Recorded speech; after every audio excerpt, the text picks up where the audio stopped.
The ZT 0006. Pretty badass.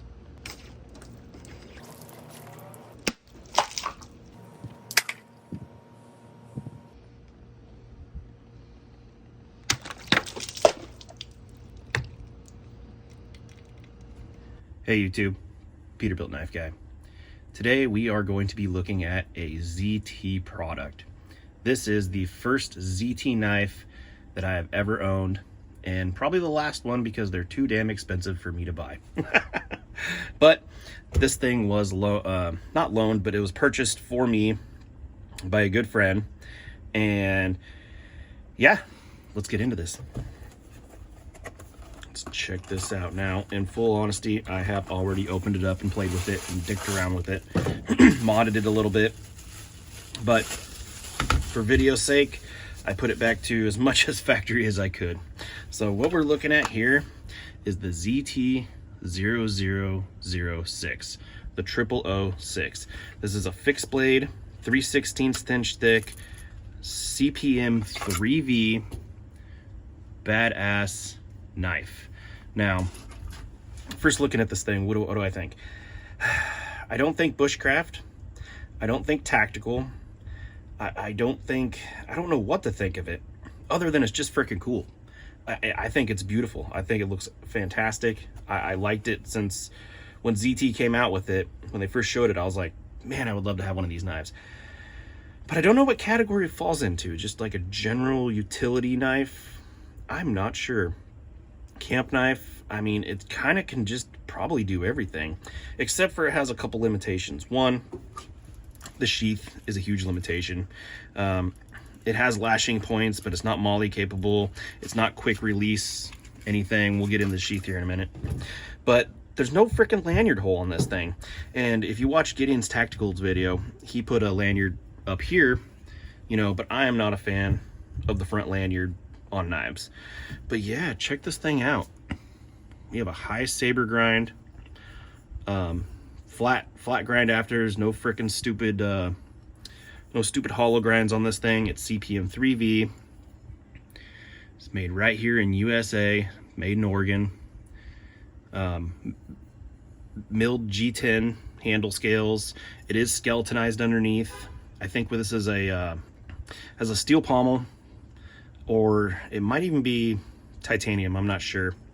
It acts weird with a magnet. I'd have to pull it off completely to tell, but I tried sticking a magnet to it, but we got a lot of steel underneath, so who knows.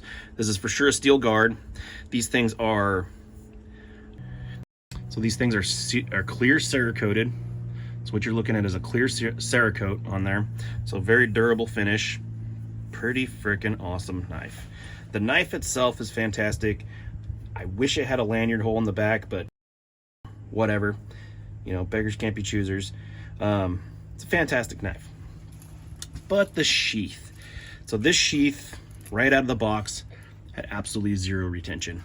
There was no retention. It was actually harder to get the knife into the sheath than it was to get it out. You could take this knife, hold it upside down, and just a little bit of shake, and it was all the way down there with blade exposed. That's terrible. Being me, I couldn't not touch it, so I already kind of heated this up and pressed it in, because where this clicks, if you can tell, there's a slight lip right there, and it's supposed to click in to that lip, and it just wasn't. You could see where on the old one where it was supposed to, there's a little ridge. You probably can't tell on camera, but there's a little ridge right here that goes across the whole thing, and that's what's supposed to lock it in, but it didn't. So I had to heat it up and press that corner in, and now great retention. But this is the loudest freaking sheath I've ever heard in my life. This thing rattles so damn much. If you're running through the forest, all you're gonna hear is, it's not quiet at all, but it does the job. This also too is kind of just a little bit janky. This nylon with this nylon strap is just not, it's not ZT to me. It's janky. It needs to, I don't know how to make it better, but maybe put a tech lock on this or something. But this is just kind of cheap. Everything else, even with the shitty retention, still a decent sheath, but because the retention can be fixed. But this is just janky, but whatever. Yeah, so for a $320 knife, I wish they'd have done better with this. Put a molly back, do something to make it feel not cheap. This just feels cheap. But anyways, we ever gonna do a review on this thing. This is just kind of like a first impressions, get a video out there. I'm probably gonna do some hard use tests on it and play around with it and see what happens. Anyways, thanks for watching.